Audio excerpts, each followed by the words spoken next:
we started with, we did Shabbat to goes. I know Joseph was here, so we were able to send him Shabbat to go. So we send like every week around 30, 35 Shabbat to go kits for students. Cause a lot of them, this was like, one of the students said it was like my hug of the week. It was like, this is the one time a week I see people. And what's interesting is they would come and like just sit outside with social distancing on the floor just because they like haven't spent time together. So it was really what we could do to help students. And now the students taking finals, we've been trying to do final scare packages and all the stuff that we try to do to the best of our ability to help the students still feel loved and cared for. It's definitely been interesting. So I have to apologize for the lull in this class. What's actually interesting is all the classes ramped up in other areas, like our Wednesday, my Wednesday Torah and Tea, which you're welcome to join. It goes live. We stream it on Facebook, which is just general Torah studies, weekly Torah portion, Pirkei Avot, etc. And then a lot of the other classes, Sinai Scholars, the student version. So there's a lot of classes going on online. And I think for some reason, every time it was Sunday, like by the time I turned around, I was like, oh gosh, the day's over. So again, new reality at home, juggling all the different dynamics, but thank God everything is moving forward, and we're ready to keep learning. And you know what? It's like not like many of us are going to many places anyway. So okay, we'll continue learning. There's no end to our learning, and that's fine too. So where we ended last time, I'm just jumping in. We were in middle of, hold on. Does anyone remember what page we were on? I know the concepts we were on. I have my Wednesday class here, read there. Oh, okay. We were in middle of talking about the long way versus, not versus, but the differences of the long way and the short way, right? So we're saying that the Alter Rebbe is trying to help us like find tools that can help us function to the best of our ability. And how do we overcome when we're not maximizing our potential, when we're not being the best of our ability? And I don't know about any of you, but definitely under these circumstances for the last few weeks, there have been quite a few trying moments where definitely my animal soul is reigning supreme. You know, when like, I don't know, think of whatever's going on in your home, but what's going on in my home, at least I could say, there are definitely moments where I've been more stressful, more challenging, different people's, you know, I feel like in a way, everyone's reacted to this kind of new, not norm differently. And for each kid, the adjustments has been a little bit different. And some kids transitioned really well. Some kids, like one of my kids said, Mom, like, this is so difficult. All of a sudden I have my older brother's home and they're constantly telling me what to do. And like, I used to have my routine and it was fine and I worked. And now like all these new dynamics in place. So that's been going on here. And there are definitely moments where have required a little bit more self-control than others. And then, so what we were discussing is that that there is the short way and the long way. The short way is kind of more just immediate impulse control. And that we kind of gave the analogy of that mom who like lifts the car because of adrenaline because the child's stuck underneath, right? She doesn't have that strength intrinsically. I was watching, my son was just telling me a video about a young child, an 18-month-old that went into like a gated pool area. And the father was sitting nearby and suddenly he sees his 18-month-old in the water and he runs and leaps over the fence. That was, let's say, 4-foot fence or whatever it is, and got in. And the interviewer is asking this man, how did you find, is it because you're so athletic and so buff that you knew that you had the ability to override this big fence? And the father's like, he looked at him like, you idiot. Like, no, I did it because the adrenaline kicked in because my child was in danger, right? So that is kind of the short way. The short way is that we find there's an external push, like a circumstantial reality, external push that motivates us to override the moments where we may act in a negative way. So let's say you're about to lose your cool, but suddenly, you know, the analogy I gave, it was a lady who is losing her cool at her kid in the car, right? So she's, you know, the kid is, you see her dragging the kid out of the supermarket, buckles the kid in, turns on, starts yelling, looks around, sees me in the car and stops yelling. That's an external reality that suddenly she was able to take full control of her behavior, right? Obviously what happened that led her to react that way probably happened a while ago in the supermarket, right? We talked about this analogy. So the short way is great because it gets instant results. The problem is those results don't last. That means that mom may yell again. That dad can now not necessarily leap 4 foot over fences. He doesn't have this new athletic ability. That mom can't lift cars for a living, right? Or she's not a sumo, she's not a wrestler. So that's one, the short way. So the short way is good because it's an external reality that motivates us to get in check or to keep our animal soul in check. Now comes, okay, but that's not lasting change. Lasting change requires the long way. And the long way requires us changing how we think, feel, changing the way we approach a situation. So let's say you're thinking, let's say, of a mitzvah, and every one of us is going to have different mitzvot that are easier for us and more difficult for us. So let's say you have this desire to have Shabbat in your home. Okay, but every day, Fridays are chaotic, and every single time you miss that candlelighting time. And we all know candlelighting, if you miss that 18-minute window, you miss the opportunity for that week, right? You can light a candle on Friday night at 10 p.m., but it's not candlelighting, unless you live in Alaska, and that's when the sun, meaning it's not candlelighting, it's a nice candle. You can light a candle on a Tuesday, it's not candlelighting. Candlelighting is a mitzvah that happens in a certain window. So how do you overcome that, where you want to accomplish something spiritually, bring that light, that feminine energy, the light of Shabbos into your home, which is something that's intrinsically unique to us as females, that we have the capacity to bring that calming energy into the home, which I have to say that with all the chaos, literally Shabbat has been like this saving grace. The phones are off, we're not checking the news, there's no reports, it's just we're present with those we are with zero distraction. But let's say you have that as a goal, or you decide, you know what, the world is dark, I need an increase in light, I'm going to do this. But somehow every Friday, that 18-minute window, you miss it. Whether you haven't checked the app to see the time, or the calendar to the time, or life is chaotic. So that's a spiritual goal that you have that you can't overcome or you can't accomplish. So what would you say, using the long way or the short way, what would you say would be possible solutions, kind of utilizing both of those tools to accomplish your goals? Thoughts? Using both tools. Short way, an external stimulus that's right there. Long way, changing the way you think about that goal. Okay? The short way would be send a quick reminder on your phone, download an app that texts you, tell your child, listen, we must set up candle lighting. Short way, find little life hacks to get that goal done. Set up the candles Thursday night. Make sure you don't set up any business appointments or errands late on Friday. That's short. The long way would be if you spent the time to learn about the power of that mitzvah, of the uniqueness of that light of Shabbos candles that only you as the Jewish woman of the home could bring into the home. Change your mindset about how you look at the beauty of Shabbat, the gift that Shabbat is, the light that just is not a physical light, but a spiritual light, and focus on the fact that Kabbalah teaches us that the world is so dark and needs that own unique light that only you, as the mother of the home, as the woman, could bring that energy into the home. And then you also think to yourself, you know what, if I want my son to marry someone who's going to light Shabbat candles, he needs to think of me as a role model. If I want my daughters to continue to Jewish people and have that light of Shabbat in their home, that's something that I have to role model. So if you look at it from the lens and the perspective of my family, my energy in my home, the spiritual accomplishment, the physical reality of how simple lighting of Shabbat candles brings this calm and this beauty into the world.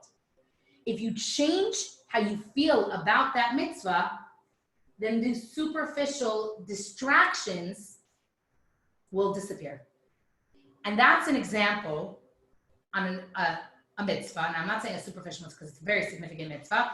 It's for thousands of years, Jewish women, we've been lighting Shabbat candles. Since our matriarch Sarah, over 4,000 years ago, 4,500 years ago, all women have lit Shabbat candles, okay? So there's something powerful about that moment.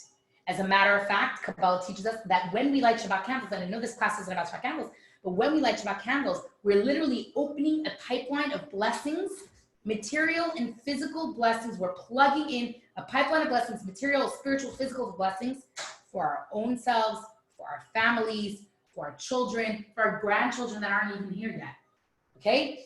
So and I have to tell you that my daughters and I, obviously candlelighting is very significant in our home, and I know the Jewish girls that come here, they learn about that mitzvah, And I try to really inculcate how beautiful it is to them to partake and welcome Shabbos in that unique way, right? And even more so when we said Shabbat kits to go every week, we're sending about 35 kits. I make sure to include the candles in every single kit so they know that it's a goal. They know it's significant, right? To try to kind of plant that seed. But I have to say that when I light candles, very, very often, I think of not just my own children, right? My own, thank God, 6 children and their own unique needs and our own home or our family's unique needs. But I think of our Abby kids and I think of their unique needs. I know that this student is struggling with anxiety. This one's struggling with they're in an unhealthy relationship and they need to get out of it. This student has family dynamics that are really, really heavy. This student's mom is sick. And really, through prayer, at that moment, I know I'm bringing blessings into their homes and into their families. And I have to say that so often, thank God, I'm blessed that after time and time of doing these mitzvot and keeping these beautiful souls in mind, I feel that I could see blessings coming into their lives. So it's something I try to teach the students, but it's something, the reason I'm sharing this example of this mitzvah, because I don't think it's the difficult mitzvah to, incorporate in our lives, but we certainly can understand using the short way that the Alter Rebbe gave us, or the long way, we can understand how it could become a part of us. Meaning, short way, set an alarm. Okay, but what happens the week I forget to check the calendar, or I forget to set the alarm? Okay, now I'm not doing the mitzvah, right? So that's the short way. It doesn't change it. But the long way is I'm going to read a book about candlelighting. I'm going to go listen to a podcast about candlelighting. I'm going to listen to a class on the power of the Jewish woman and what candlelighting does and what historically how this has affected us as people. So that's an example of how those 2 tools can really change how we operate. Okay, so that's on a mitzvah that's external. What about internal? And here's where I want you to think for a little bit. What about within my own nature, right? We said in the beginning that we have the intellect and we have our emotions. And the intellect is this process, this Chabad, the Chachma, Bina, and Dat. And the emotions are how do I feel about this thing and what do I do about how I feel, okay? So and we know that we said every one of the 7 emotive capacities really at any given moment can be used for positive or for negative, controlled, as we said, by the animal soul or the godly soul, okay? So who's controlling it? So look at the 7 emotive capacities, Chesed, Gevura, Tiferet, Netzach, Hod, Yisod, and Malchus, and let's think to ourselves of one of those character traits, love and kindness, strength and discipline, balance and harmony, foundation, royalty. I definitely skipped a few because I only said 5. Yisod was foundation. Malchus is being regal, royal, classy. Can imagine. I see people sometimes passing by. The kids are playing by the window. My window's open because it gives better lighting. Otherwise, the room kind of looks dark in the video. I think I for sure skipped. So what did I say? I said love and kindness, chesed, gvura, strength and tiferes, balance, harmony, netzach. Oh, netzach means being triumphant or victorious, right? Like determination. Hod is foundation. No, Yisod is foundation. I'm skipping on the best words. Hold on, going back because the best words to describe it will make it a lot easier. Hold on a second. We're getting there. I like to skip 10 pages, 20 pages. All right, netzach is endurance. That's a better word. Hod would be humility. Thank you. Hod is humility. I got it. And Yisod is bonding or foundation. So at any given moment, any of those are character traits that I have within me. And we can understand how bonding could be used for the good or for the bad. Or being determined. When we're determined to do something right, or when we're determined to put someone in their place, right? Or to get back at someone, or to prove that we're right. So we can understand how any one of those given character traits can be good or not so good, manifested in either way. We are the ones who, according to the Alter Rebbe's perspective, have control over those. And the idea is that we don't lose control. We let go of it, or we give it up. Meaning we, in a way, choose to give up control. Whether it's because we're struggling, whether it's because we're having a bad day, whether it's because we're tired, right? You can all think of factors that would increase or wear you down from having control in any of those areas. I know it's very stressful, whether you're worried about your job or you're worried about your livelihood or your health, or you're worried about someone else's health, or although you were describing, the stress of being in that situation in the medical field without the proper protection, that can make you more on edge. Now, it may not have made you more on edge, but it can, and it could wear away. So according to Alter Rebbe, we actually have an ability to kind of reorient or recontrol the situation or put things back in line. So really, the idea would be to pick one area in our lives, character trait, a personality, or a mitzvah. Either one's wonderful, whether it's candle lighting for Shabbat, whether it's anger, whether it's, apathy, whatever character trait that gets us in the most trouble, or we keep tripping over. And the idea would be to look at that, and once this week, think to yourself, what's a long way solution to this, and what's a short way solution to this? And the reason you need both tools is because they both operate incredibly like this. There are moments and times where the long way is the best solution. And there are moments and times where you're not going to say, okay, well, last Friday, I forgot to set the alarm for Shabbat candle lighting, so I might as well not light candles this week because I didn't solve that problem. No. Or I didn't have time to listen to the podcast about anger and self-control, or understand where it's coming from, where my triggers are, my personality, and where I'm struggling, so I might as well not work on it because I don't have time for the long way, right? Or I'm in the middle of learning about this mitzvah or this personality trait that I have, and I haven't quite mastered it, so I'm not going to control myself. You would never say that. So really what the Alter Rebbe is giving us this tool, this gift of using both of those. We can basically apply both strategies to our reality, and they both have a different advantage. So I want to pause a second, and I would love to hear from you now that we kind of recap those two tools, which I think are life-changing tools if we understand them that way, in a true way. And think to yourself, and maybe you could share with us how, in any example, how it could be incorporated into your life, the long way and the short way. Is there any practical ways that we can really, really put that into our reality? Any thoughts? Can you get me a cup of water, please?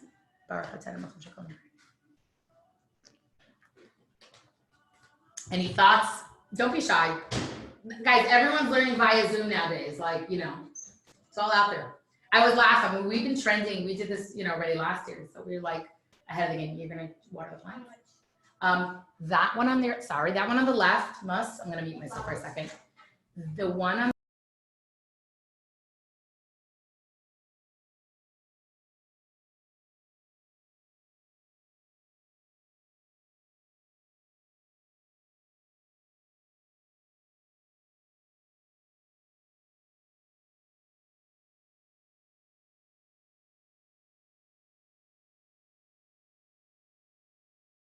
Okay, sorry. A very, very essential question. We have flowers in front of the house and the sprinkler isn't working. So my daughter wants to know how much water. She has a watering can and she wants to know how much water it needs. Very important stuff.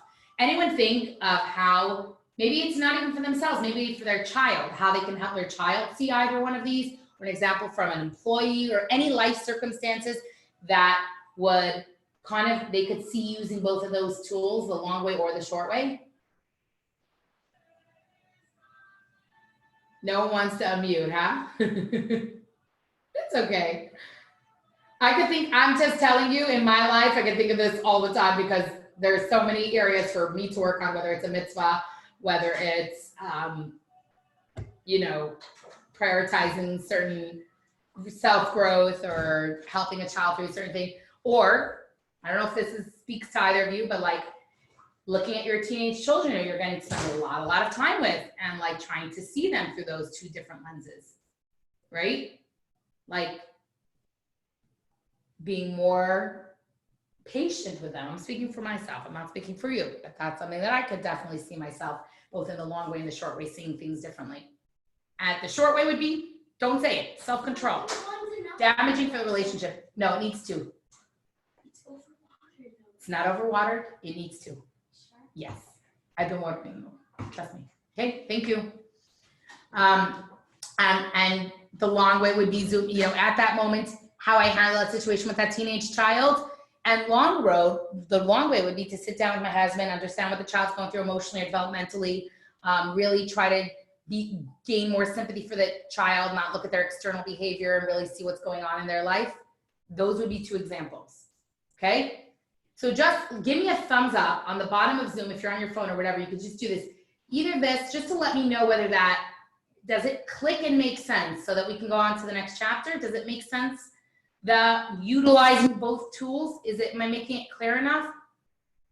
Yes, I see. Yes.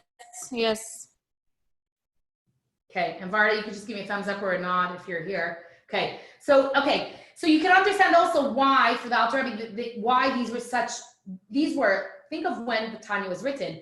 This is a revolutionary concept. There are tons of books in modern psychology trying to deal with this, and this is ideas that were part of Chabad philosophy since Chabad started. Remember, the Alter Rebbe is the one who started Chabad. So as I said once to a professor here, I said, you may look at a Chabadnik, a woman with a wig and a covered modest, right? And you may look at a man with a black hat and a beard, and you may just think someone, okay, he's a sheep, following along, following the herd, not thinking. What you may not know is Chabad philosophy has a lot of deep and powerful philosophy that really becomes governing and guiding tools to how one can navigate life. And we're meant to really work on self-refinement, meaning maximizing or actualizing our potential and trying to be the best version of whoever we are.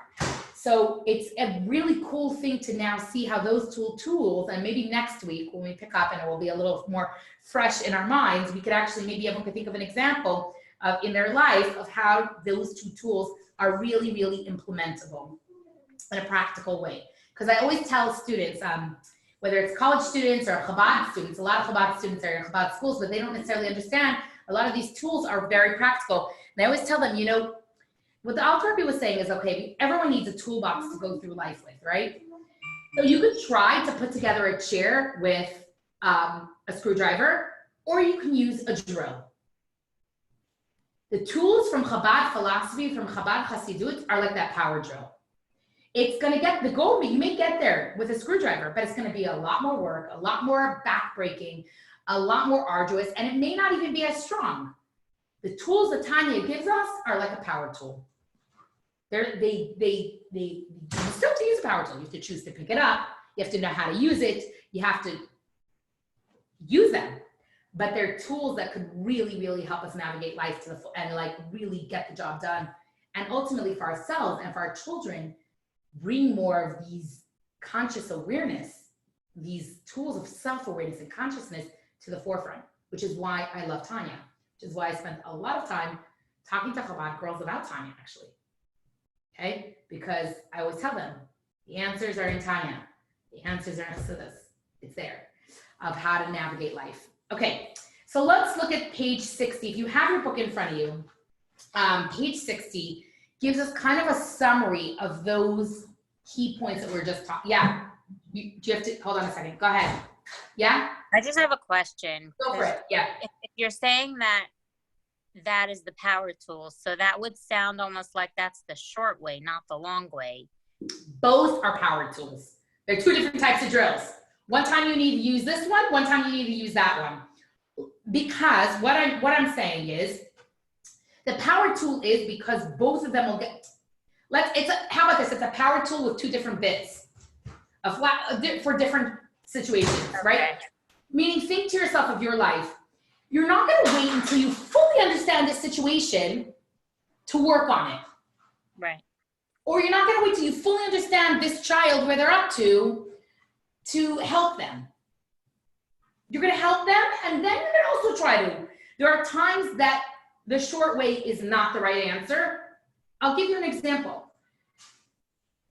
A crash diet may get quick results, but you're not going to change yourself. But there are times when a crash diet is going to jumpstart a different perspective on health and wellness. Right. That's an example. There are times they can be used together. They don't contradict each other. Okay? But they accomplish the job very effectively. Now, the long way brings about a change that's more lasting. So basically, we're supposed to be using both. Correct. Correct. And if we look at our lives, we could figure out, I bet this week you could figure out one time, even if you're not ready to deal with it with the long way or the short way, where the long way would be the solution or the short way would be the solution. Right? Right now, I'm about to lose my cool and yell at this child because the child was rude. The short way would be like, don't do it. You're damaging your relationship. This child is stressed out. Done. Stop. Gain control. The long way would be to really come up with a plan with this child. Sit down, have a discussion, really think it through beforehand, really look at it from a developmental perspective, from a spiritual perspective, from a psychological perspective, right? Right. That make sense? Yeah. Okay, perfect. If you have your book in front of you, I'm going to encourage you to look at page 60, and we'll just do the 4 main points, which I think actually a really good segue into opening up the next chapters, kind of wrapping up the 4 points, because it's been such a large break since we studied. And again, apology, please. But move forward on page 60, if anyone could read. Anyone want to read? If you have your book in front of you, feel free. Anyone? Volunteer?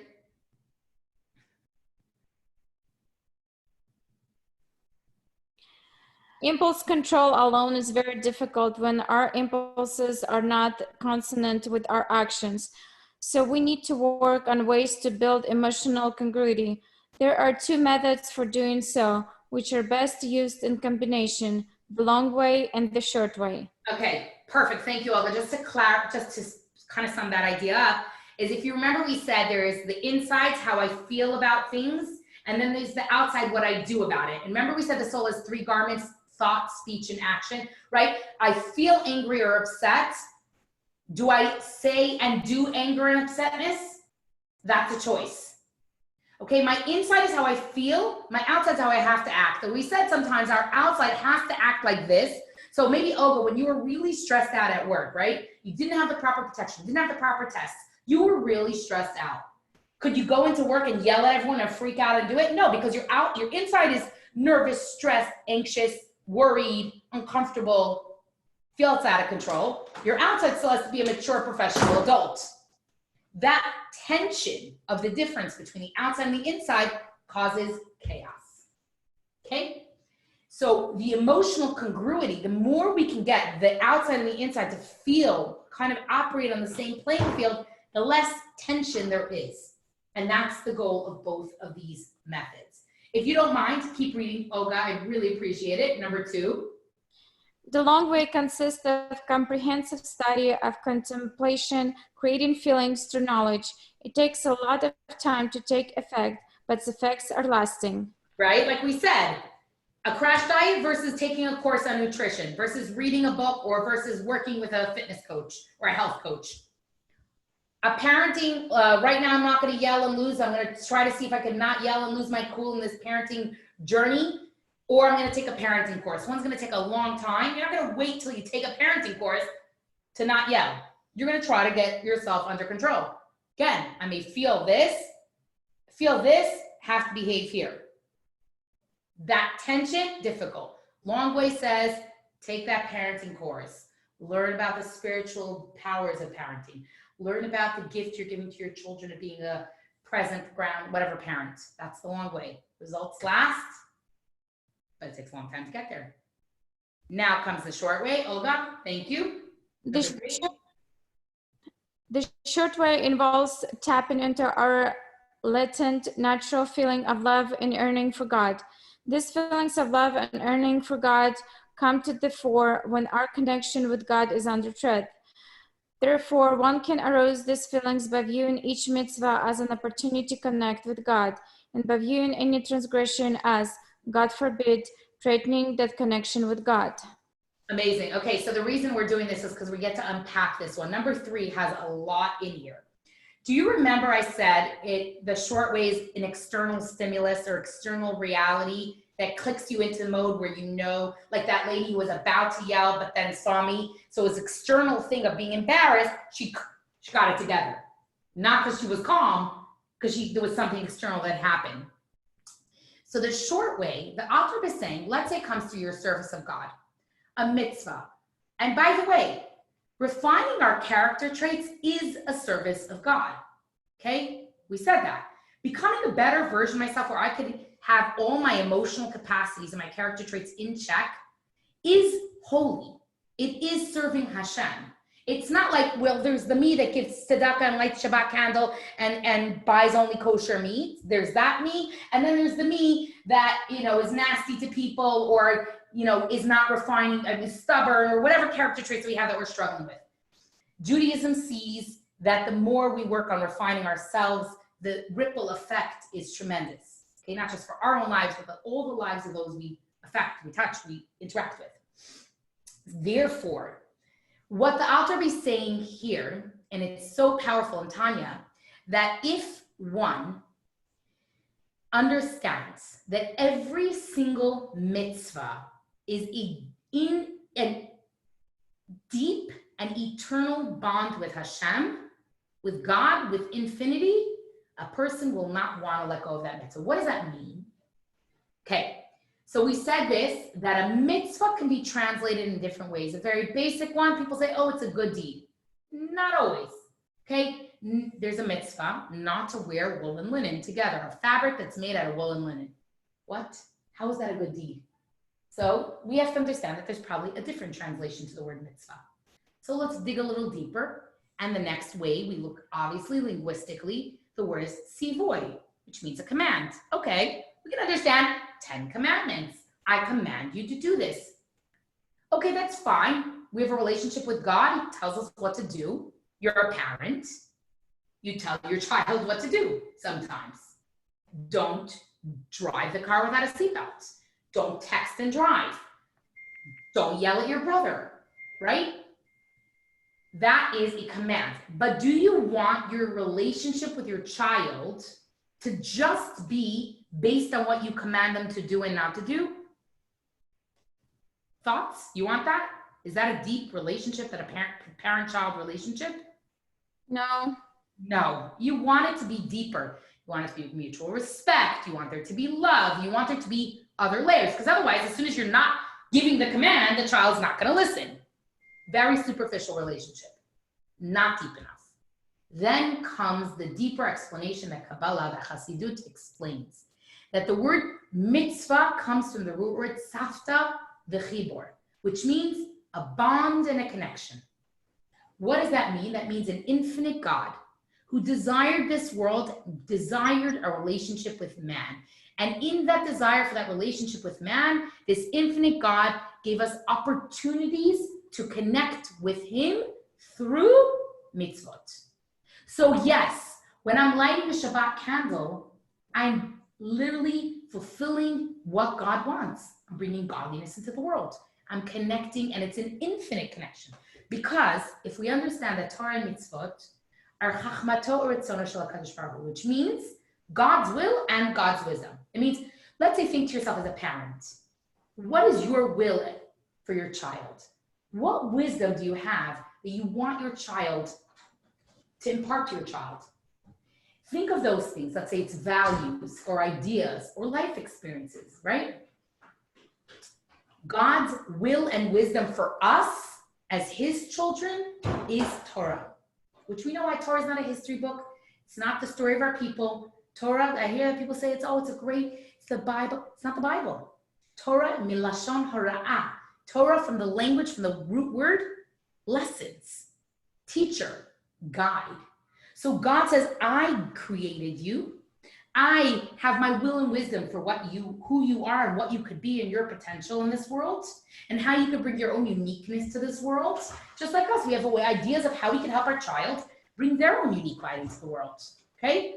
And ours is on a micro level because we're finite, right? God, infinite. So God created us. We have a neshama within, a soul within, is a part of God himself. He knows what he wants for us. And he says, you want to bond with me, you want to connect with me, I'm going to give you opportunities to connect with me. And what are those opportunities? Torah mitzvot. Similar to a husband-wife relationship. Do you want your husband just to do things in the home because you commanded him to? A relationship built on a to-do list, is missing some things. So when we look at mitzvot and we don't see a to-do list, we see an opportunity to bond and connect, we look at the whole perspective differently. I remember years ago, we were having a discussion, a bunch of Rebbetzins together, and the discussion was about a woman's obligation in prayer. Because the Torah doesn't command us a mitzvah that can override a different mitzvah. I mean, God won't demand of us 2 mitzvot at the same time. And yet a woman, for us as mothers, there are times where you have more time for prayer. Sometimes you don't have time for prayer because you have young children, they need you. And Judaism sees raising the next generation of Jews as the highest, holiest thing we could do. Without the next generation, there is no Judaism. It's the continuity of our people. So Judaism sees it as holy, deep work, raising a beautiful, healthy, nurturing, loving family is holy. Is there too much background noise, by the way? Okay, no? I have a mic that's supposed to help with getting out of the background noise, and but there are people around, so there may be background noise. Okay, so hold on, pause. Am I finished my clap? 15 minutes. Hold on 1 second. Dinner question. It's just funny. Kids come to her all the time. Thank God. That's what Olga, when you have 6 kids, it's going to be a party. I bet. Someone always wants something or needs something. That's good. Baruch Hashem. This is not a bad thing. No. When I need my space, I literally go away. But I wanted to do this here. I didn't want to do a Chabad because I'm home and it's easier. All my equipment's home. Anyway, so what I was saying is you don't want the relationship, husband-wife relationship. Can you give me water? More water. Just to be based on commands, to-do list. It's missing something. So when we understand that Torah mitzvot is our opportunity for us to connect with Hashem, it looks at differently. So I was telling you the story of a bunch of us Rebbetzins. We're sitting around discussing obligation in prayer. Now, a woman's obligation in prayer is different than a man's. And it's not because women are less significant. It's just different because our call of the hour is different. And at different stages, it looks differently. So we're having a discussion. Do you pray? Don't you pray? How much do you pray? Is it formal prayer, informal prayer? Is it sometimes you're just talking thank you to Hashem, to God about whatever's going on? And I remember it was like, some people were looking at it as like, how much could you get away with according to Jewish law? And I remember one very unassuming, very wise friend she said, well, all I have to do for everyone else, right? As a mother, as a Rebbetzin, as a campus Chabad house, whatever my husband, everyone needs from me. And as moms, I'm sure you can relate to the idea that we're being pulled at times in many different directions. This is 1 hour I'm sitting with you. How many directions I've been pulled? The flower, the dinner, and this is 1 hour, right? And my friend said, with all that I'm being pulled in so many directions, I need that time to connect and orient myself to my source. And it was such a vastly different perspective on prayer. And it was so meaningful because she was really sharing how she sees prayer as a connection. So now, with that said in mind, if we look at a mitzvah, not as a command, not as a to-do list, not as, because I said so, as an opportunity to connect our inner soul, our inner potential, our neshama, which is eternal part of Hashem, with our potential, then it is no wonder that when we really think of every mitzvah that way, we won't want to skip one. We won't want to skip it. So the Alter Rebbe is saying, really understand the power of every single mitzvah as an eternal bond with our potential, with our maker, with our who we are. Really get it. And when you do, that will be the short way. Now, we just took a long way to get there, but I'm giving you the background of why Alter Rebbe gives an example. That's the short way to overcoming the desire to be lazy or whatever, because you know that there's something bigger here that you're accomplishing. And Alter Rebbe is saying, if you understand that about every mitzvah is that deep bond and the eternal connection, then the choosing a transgression is a disconnect. So who wants to be disconnected? Now, what's fascinating is the reason. Do you want to say hi? You could just wave. Okay. I could say if you want. You could say hi. You're here, so say hi. Hi. So the reason, you're very welcome. So that has to do with our connection with Hashem. Now, the reason, fascinatingly enough, I gave you the two examples of husband and wife and parent and child, is because those are analogies we can understand very, very well. What's amazing is in the Torah, what does Judaism compare our relationship to God as a parent-child relationship and as a husband-wife? Very often. That is the analogy, that the metaphor that's given to explain our relationship with God. Okay? So now, the short way is understanding, just back to how this ties into the short way, that every single unique mitzvah, every moment I have self-control, every moment my external behavior lines up with my internal potential, or is coming from a place that my godly soul will be proud. Every single moment I choose to, yes, I'm gonna light Shabbat candles even if it's chaotic and I'm stressed out. Yes, I'm going to choose in the supermarket to pick that kosher meat and put it on my table. Every time I'm doing that, every time I'm gonna say a bracha before I have my cup of water, I'm creating this infinite bond that lasts forever. Because our neshama, our soul, is forever, is nitzchias, eternal, because it's a part of God, and God is eternal. And God is not limited by time and space. So our soul, see, the problem sometimes is that we think that we are bodies and that we have a soul. We happen to have a soul. Okay? Is me, Manya, and I happen to have a neshama. What Judaism says, what Tanya teaches us, what Chassidus explains, no, you're ichelek elikami mamash. You're a part of Hashem. You're godly. You're holy. You're divine. You're eternal, and you happen to be in a body for 120 years.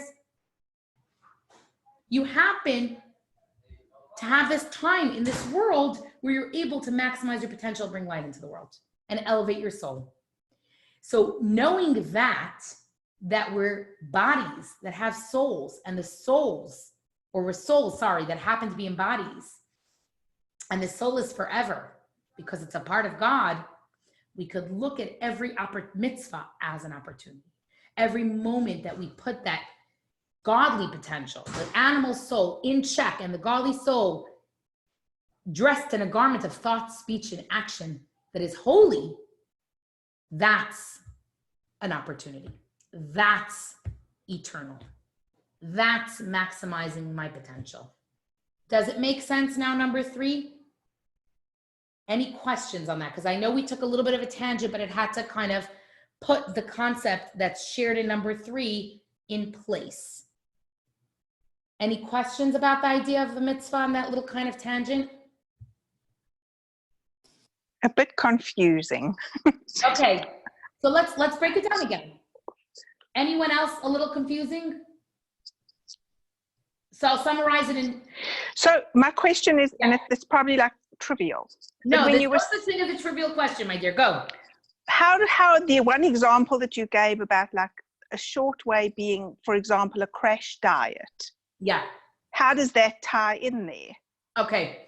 Because, okay, perfect. That's a really good question. Let's say I understand that a mitzvah is a bond. That's Right. that's the knowledge. Mitzvah, connection. I see opportunity to mitzvah. Forget if I understand the mitzvah, even if I don't want to do the mitzvah, I know it's a connection, I'm going to do it. Okay? Like I'm going to quickly not yell at my child. Or I'm going to quickly not tell a lie because I know it's not the right thing. Or I'm going to quickly be gracious when I don't feel like being gracious. Okay? That's the short way.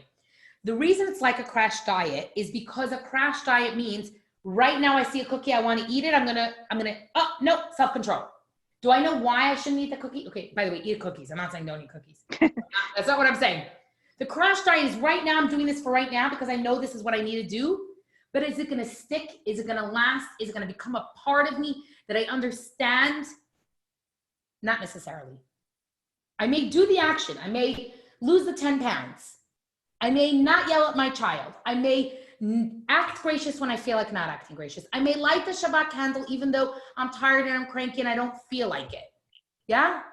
You know, but it's not necessarily going to become a part of me forever because I haven't mastered the why behind it. And I was just listening. There was a bring-in, a gathering of Jewish women from around the world. And the Chabad Rebbetzin in Hanover, her husband's 43 years old, really young. She has 8 young children. She's maybe my age, you know? And she was saying that, I don't know where I was going to, she was saying something about the short way, and it had to do with, oh, okay, forget it. I'll remember it. I'll get back to it. I'm sorry. I feel terrible, but I just, my thought derailed a little bit on this one. The short way, if it comes back, it'll come back naturally. If not, I'll share it with you next week. Okay, let's look at number 4 for the advantage of the short way. If Olga, if you could read again for you. Wait, Karen, did I answer your question? Sort of. So explain. I don't know how to. I'm going to read, when we're done, I'll read through my notes and stuff again. And if I have questions, I'm so just trying to probe. If it's still unclear, let me know for next class. I'm happy to Okay. Meaning, okay. I'll explain to this way. One would be really understanding why you're doing what you're doing, how you're doing it, and how to do it, meaning that it becomes a part of you. And the other one is going to be, right now, I'm going to stop that behavior or do that behavior. Right now, I'm going to stop it. I'm going to do it. And it's because I know it's good for me. Not because I deeply understand the philosophy behind it, just because I understand right now this is what's best. Okay. Yeah. Does that make more sense? Yes. Okay. I want to go through number 4. Olga, if you don't mind reading number 4 for us, that'd be wonderful. The advantage of the short way as compared with the long way is its quick results, though its effects can also wane with similar speed. Okay, this we explained in depth and we explained at length. This is the example of the crash diet, right? Meaning changing your lifestyle is going to be healthier than the crash diet. You may get results, but they may not last. So I may get results that I'm going to be gracious, but if I haven't dealt with why that person's getting under my skin or my ego is so bothered by that situation, if I don't do that deep work, it's not going to last. So maybe this time I'll be gracious, but next time I won't. Maybe this time I'll have self-control and I won't yell, but maybe in the future I won't. And it's good. It's like the analogy I gave you a long time ago. I remember I was once in this parenting class, and this woman was saying about children and feelings and development. And she was saying how her child went to a party and they were biting everyone. And so she just pulled her child aside and she said, let's have a conversation. Why are you doing this? Are you feeling stressed? And I was like, I remember I raised my hand, I'm like, what? Like, why wouldn't you just stop your child from biting or tell your child, you're biting, you can't be in this room. You can't be with people, and take the child out. Later on, I could visit, why is the child biting? What can I do to avoid the biting in the future? Maybe I could buy a book about biting. Maybe we can have a conversation about it. But at that moment, the short way, you stop the behavior. Even if I did the short way right then and there, and I pulled the child out of the room and I say, you don't bite, we cannot bite, Now we have to go home. Biting is not what we do. I stop the behavior right then and there. Later, the long way, get a book about it, have a discussion about it, try to think of what stimulus or what, maybe it was the crowded room, maybe, and try to make sure I don't set the child up for failure. That would be on a developmental level, how I navigate those two tools. Does that make sense? How the long way, having this deep conversation when you need to use the short way is not good.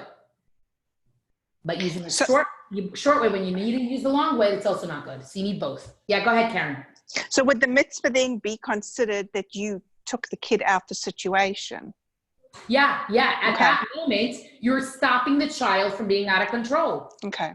See, I think that's what I was trying to look too deeply into the whole mitzvah thing. Okay, I get it. So listen, what's a mitzvah? If a mitzvah is a connection between us and Hashem, or interpotential Hashem, the mitzvah is at that moment, it looks different in circumstance. Right, okay, I got it now. The mitzvah is how I treat my neighbor who I'm really angry at because their dog was barking all night and I want to sleep. Right. And they asked me to borrow sugar and I'm like, are you kidding me? Like, now you want me to do something for you? Your dog is driving me crazy. No, but I'm going to give her the sugar. So you understand? We still override. It's overriding our negative reaction at that moment. Perfect. Okay, got it. Does it make sense? Because I think this is a perfect stopping point. We're at an hour. We have next week, we're going to start on page 65, which is chapter 4. And actually, it's a great one. Because what chapter 4 now looks at, section 4 looks at, now that we have all these tools, how do I maintain that? Okay? How do I maintain that? Because at the end of the day, I may get sad, or I may get anxious, or I may get depressed, or I may get worried. And now we're starting to get into these deeper tools. Next level, peeling away another layer of the onion, getting a little deeper into how we utilize these incredible tools that Tanya gives us. Okay? Looking forward. Any other questions or thoughts or ideas before we disconnect? So I guess my question would be, example, you're in a situation, you have anxiety, even though you still have that composure that everything is okay, but inside you're not. So how can you bring those together? Olga, I hate to say this, but it's to be continued because we will have a lot more clarity next week on this. Okay. And I have to say, I think it's so timely for the reality that we're living in right now. I was speaking to someone and she said, I never knew I had anxiety. Suddenly COVID comes and I have anxiety. I'm anxious. I never felt this way in my life. I'm telling you, Olga, I've had more times in the past month where I'm up at 2, 3 a.m. because I'm just up. I'm not, it's just, we're dealing with the reality, and next lesson, we're going to have some really good tools. And I hate to push it off for a week, but to give you an answer on one foot is going to be a waste. No, sounds great. Thank you. Okay. Looking very forward, ladies. We'll be in touch. I did record this. I will send it out. And if you want to review it, okay?